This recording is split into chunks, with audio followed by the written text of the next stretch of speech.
warahmatullahi wabarakatuh. Perkenalkan, nama saya Nurul Fajriah dari Prodi Hukum Keluarga Islam HKI 1B dengan NIM 1201241. Video ini saya buat jam 7.30. Baiklah, saya akan menjelaskan sedikit tentang yang pertama, hukum adat berkonsepsi. Komunikalistis religius adalah hukum adat sebagai hukum yang bersumber dari masyarakat Indonesia menjadi jiwa dan ruh dalam pengaturan agraria di Indonesia. Undang-Undang Nomor 5 Tahun 1960 tentang Peraturan Dasar Pokok-Pokok Agraria selanjutnya disebut UU-PA. Secara jelas menyebutkan hukum agraria Indonesia berdasarkan hukum adat yang bersifat komunikalistik religius.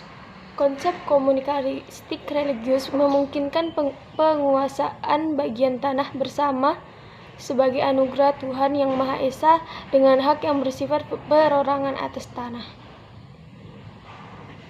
Dapat dikatakan bahwa individual terdapat pada sebagian tanah bersama yang mengalami penguatan seiring perkembangan zaman. Yang kedua, tentang asas hukum agraria. Yang pertama, asas kebangsaan. Yang kedua, asas tingkat yang tertinggi, bumi, air, dan angkasa dan kekayaan alam yang terkandung di dalamnya dikuasai oleh negara. Yang ketiga, asas mengutamakan kepentingan nasional dan negara berdasarkan atas peraturan bangsa dari kepentingan perorangan dan golongan. Yang keempat, asas semua hak atas tanah mempunyai fungsi sosial. Yang kelima, asas persamaan bagi setiap warga negara Indonesia. Yang keenam, asas tanah pertanian harus dikerjakan dan diusahakan secara arif oleh pemiliknya sendiri dan mencegah cara-cara bersifat pemerasan. Yang keenam, asas tata guna tanah atau penggunaan tanah sebagai bencana.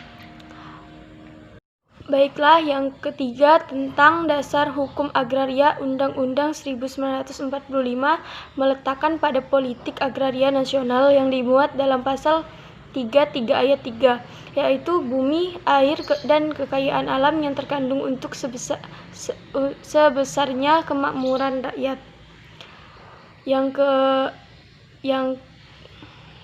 Baiklah, yang keempat tentang UU-PA Nomor 5 Tahun 1965.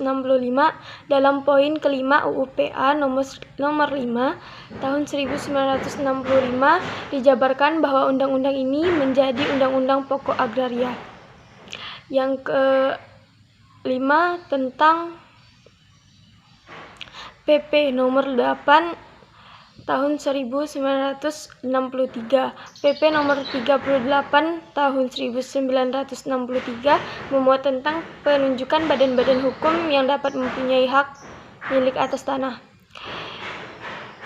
Baiklah, yang terakhir Nomor 6 PP Nomor 40 Tahun 1996 memuat tentang hak guna usaha, hak guna bangunan, dan hak atas tanah. Baiklah, sekian video dari saya. Kurang lebihnya saya minta maaf. Wallahul muwaffiq ila aqwamit thoriq. Wassalamualaikum warahmatullahi wabarakatuh.